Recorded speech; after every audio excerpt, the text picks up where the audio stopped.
Time for Worldview with Denis Campbell. Denis is editor-in-chief of UK Progressive Magazine, also the host of Worldview Show on YouTube, youtube.com/Worldview Show. Denis, before coming into the studio today, I was watching the helicopter shots of Pope Benedict XVI going to the castle where he will be housed temporarily before returning to the Vatican when that housing is ready for him, and this final speech that he gave. And in the coverage that I was watching, and the coverage involved even openly gay journalist Thomas Roberts on MSNBC and so many other people on different channels, kind of really ignoring the fact that the Catholic Church is essentially an organization that is openly anti-gay and discriminatory, and also ignoring the fact that this entire papacy, including the resignation, more and more appears to be riddled in the cover-ups and protection of child abusers and pedophiles in the church. Is the coverage on your side of the pond also basically ignoring that? Well, it's not as all-consuming. I mean, the BBC has had a live feed for most of the day, and it's mostly been talking about possible successors and where they think things are going to go.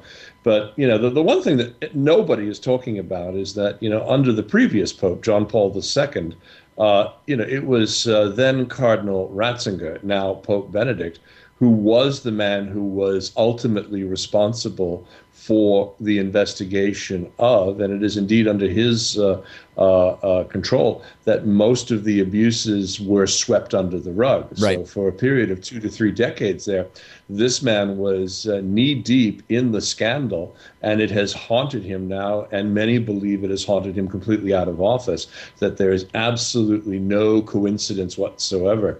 My guest last week was the Reverend Dr. Britt Minchell, and he makes some fairly strong assertions about what's happening across Europe in terms of the Bilderberg Group and others, how that this has been a shocking revelation to them, and that they don't want this to go any further. And they honestly believe, many do here, that he was actually hounded out of office in exchange for making the whole prosecution thing go away. Right, no question about that timing, and of course the fact that it's been 600 years since a pope resigned, and really 600 years ago things were broadly just very, very different. It's unclear whether even that comparison, this is the first moderately modern pope to resign. I think we have to really look at it that way, and the 600 years thing seems almost irrelevant to me.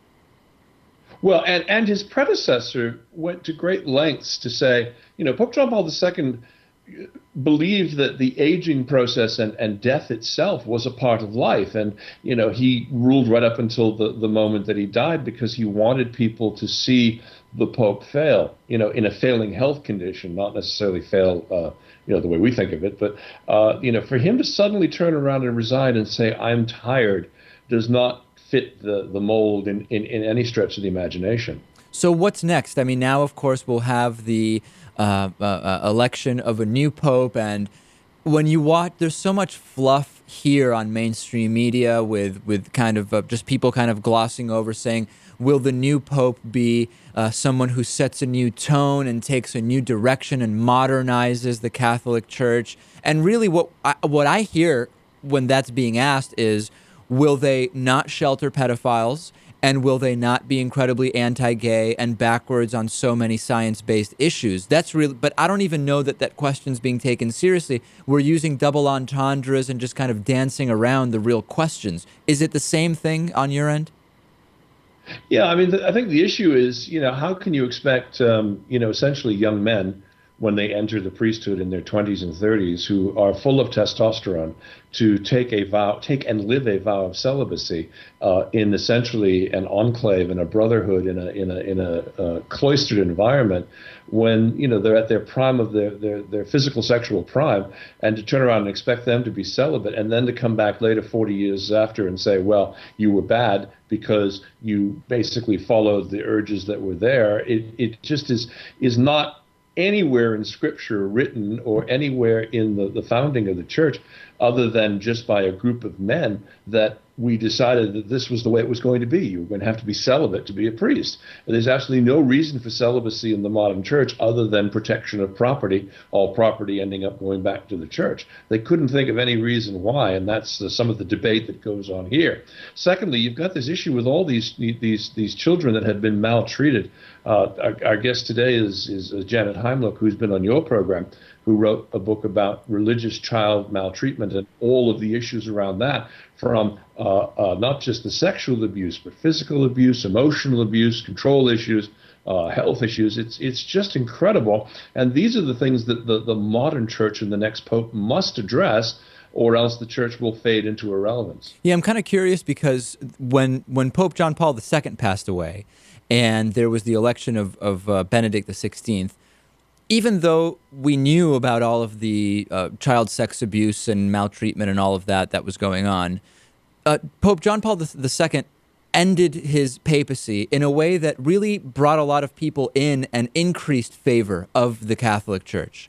Now, this is a very different situation. I'm curious whether now, I would guess, broadly speaking, historically, when a new pope is elected, interest and favorability for the Catholic Church tends to tick up a little bit. I wonder if this will be an exception because of the circumstances of the resignation and the terrible investigations that have come out over the last few years about what's been going on. Well, that's going to be a huge issue because, I mean, he had an opportunity in his last few days to really step forward and address these issues, and he chose not to, basically saying that it would be up to the next pope. Now, if they go and, for somebody who is as conservative as Ratzinger was, or, even John Paul before him, I mean, these were very strict constructionists. They were against gays. They were against anything to do with birth control, condoms, anything of that sort. It's a step back in the eyes of many, since so many people in the church, do use birth control of some sort, do look favorably upon that, do look favorably upon, the idea of homosexuality and gay marriage, yet the church doctrine is so strongly written in such a way as to forbid it. So, are we going to bring this church into the 21st century, I think, is the challenge that faces a new pope. And in all likelihood, this will not be an Italian or perhaps even a European pope. This will be a pope who will come out of the developing parts of the world. I've heard Mexico, South America, Africa as all leading candidates, thanks to Paddy Power, which is the big bookmaking site, as well as others. They're all saying that it looks as though it's going to be moving out of the traditional Italian European mold for the first time. All right, Denis Campbell, editor-in-chief of UK Progressive Magazine. He will have Janet Heimlich on. Check it out at youtube.com/worldview show. Hit the subscribe button to make sure you don't miss any of the new clips. Denis, thanks as always for being here. And thank you, and please thank your viewers for their support of our channel as well.